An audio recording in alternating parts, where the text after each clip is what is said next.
जों इउपिपिएलआ थांनाय बिसायख'थिनि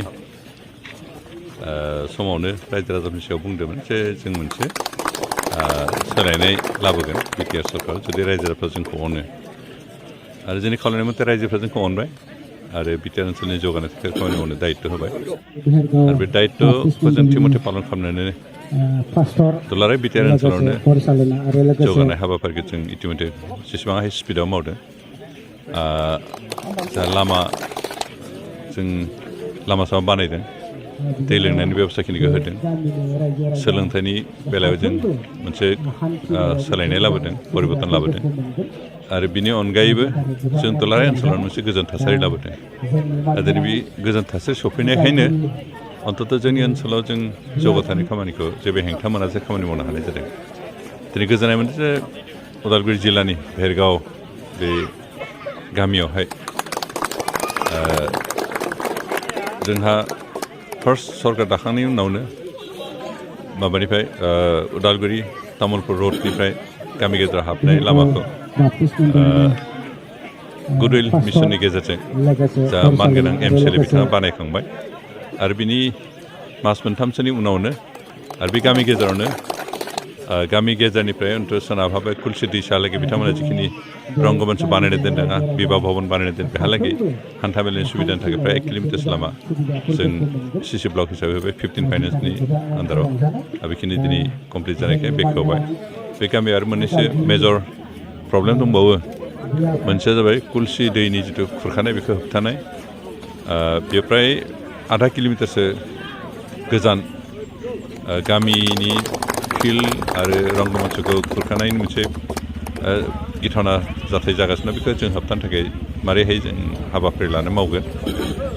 बेखौ आरो बे गामिनिनो सानजा पार्टआव मोनसे कालभार्ट बानायनो गोनां दं जों बेखिनिखौ जेसेबां हायो नेक्स्ट पर्यायनि समाव जों मावनो नाजागोन मावनो मोनसे डिसिसन लादों बिनिल' नङा जों बिटिआर ओनसोलाव बेबायदिनो गुबुन गुबुन समस्तिफ्राबो गुबुन गुबुन बियाबफ्रावबो जों जेसेबां हायो जोंनि जौगानायनि लामाखौ जौगानायनि खामानिखौ मावदों बेखि लामा सामा जोंनो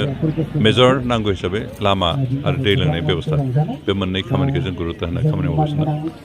बेखौ जोंनि भुटान बर्डार एलेकायाव गोबां दै लोंनायनि असुबिदा दं मोनोआखै बेखौ भैरबकुन्द समस्तिनि प्राय सा बाहाग अरुणाचल आरो भुटान बर्डार बेनिफ्राय जोंहा माबानि कालिंगड़नि बे ससे ओनसोल बेनिफ्राय जोंहा माबानि मा होनगोन ननाय सेरफां समस्तिनि सा बाहागो बे गुथै ओनसोलाव लोंनाय दैनि समस्या दं बेखिनि जों जेसेबां बोस्रांनो नाजागोन आरो लोगोसे लामानिबो समस्या दं बेखौ फुटियाजा ओनसोलाव सा साइडआव फरेस्ट एलेका गामिफ्राव लामा सामा गैया बेखौ जों मावफुंनो नाजागासिनो दं आरो जोंनि आखायाव जिहेतु दा बोसोरनै सम दंबावो बेखिनि जों जेसेबां हायो स्पिडआव खामानि मावनानै जोंनि ओनसोलनि जेंनाखौ बोस्रांजोबनो नाजायो मिशन बैसुमुथिनि गेजेरजों जों बेखौ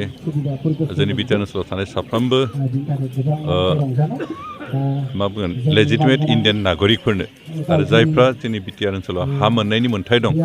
बिथांमोननो अन्तत बिगासेबाबो हा होनायनि बेब'स्था लादों आरो मिशन बैसुमुथिया बे हाबाफारिखौनो मावफुंनो नाजादों आरो दिनैनिफ्राय बे हा होनाय हाबाफारिया जागायजेनबाय इतिमধ্যে सिगाङावबो जों स्टार्ट खालामबायमोन दिनै आरो बेखौ थांनाय बाराव जों प्राय 4,000सो मानसिनो होनाय जादों 4,000सो मानसिनो हा होनाय जादों आरो दिनैनिफ्राय जि जागायबाय बे बैसुमुथिनि हाबाफारिया बेनि गेजेरजों जों अन्तत जोंनि बिटिआर ओनसोलाव थानाय मिनिमाम 10-15 हाजारसो मानसिफोरनो हा होनायनि बेब'स्थाखौ जों लादों जों आसा खालामदों बेनि गेजेरजों बिटिआर ओनसोलाव रायजो जानाय जायफोर नन ट्राइबेल नाथाय हा मोननायनि मोन्थाय दं बिथांमोननोबो मिनिमाम 1 बिगासिबाबो जों हा होनायनि राहाखौ लादों मानोना जोंनि बिटिआर ओनसोलाव रायजो जानाय जायफोर नन ट्राइबेल मानसि बिथांमोना अरायसम हानि बाथ्राखौ लानानै